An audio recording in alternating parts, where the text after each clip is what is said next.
Good afternoon. Cesar Retamal here reporting on the Teach and Learn assignment for weeks. This is week 5 already, believe it or not. I'll be reporting on chapters 8, 9, and 10 that deal with capacity, illegality, and third party rights, form and meaning of contracts, and contract discharge and damages. Very good chapters and very relevant to the um, application in the business world when it comes to, in practical terms.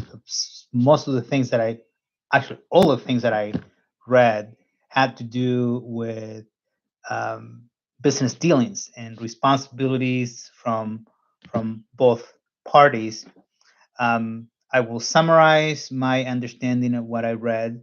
Then I have a quote that caught my attention that I like to share from Brother Michael Hales, and then the connection that I established between the readings and the practical application of what this all means, and my personal takeaways. And we will go to that point. So the summary of the chapters, as I said earlier, it deals with three different important subjects: capacity, illegality, and third party rights. This section explores the legal capacity of parties to enter into contracts, considerations regarding contracts that are illegal or against public policy, and the rights of third parties who are not directly involved in the contract but have an interest in its performance. Chapter 9, Form and Meaning of Contracts. This chapter explores the various forms of contracts it can take, from written agreements to oral contracts and implied contracts.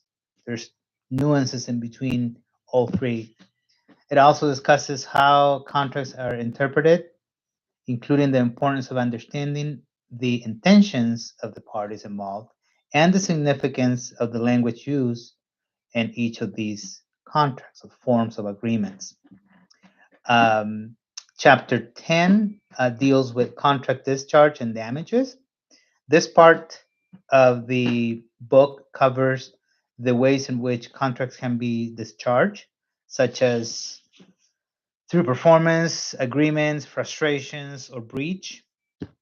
It also addresses the remedies available to parties in the event of the breach, including damages to compensate for losses suffered due to the breach of the contract. Relevant quotes. So I can relate to this because of how straightforward it is. It says in quote by Brother Hales, and I quote from him: contracts can be straightforward. You do this, and I'll do that. But sometimes contracts may come with a special kind of stipulations known as conditions. A condition is an event that is an event, the happening or not happening of which gives rise to a duty to perform or not perform. Um, they can be expressed or implied, present or subsequent. A common example involves the purchase of a home. For those of us who have been involved in these transactions, we can very um, we can very much relate to it.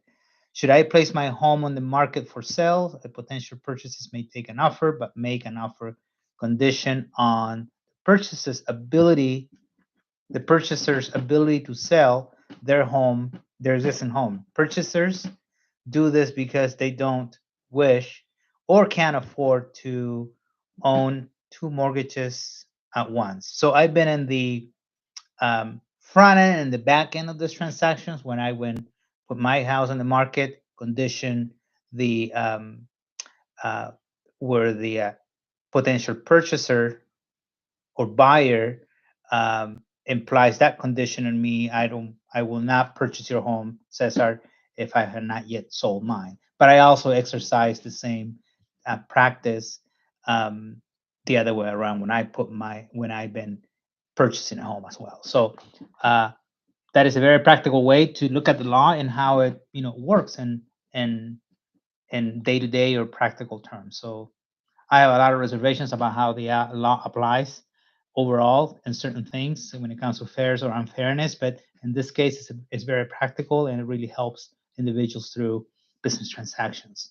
My personal takeaways, my focal point on the entire three chapters is the consequences of breach and discharge in light of being accountable. So this is my thoughts. Understanding the consequences of breach and discharge of contract is essential for managing risks in business transactions. Parties should be aware of the circumstances under which contracts can be discharged, such as through performance or frustration, and the remedies available in case of breach, such as damages.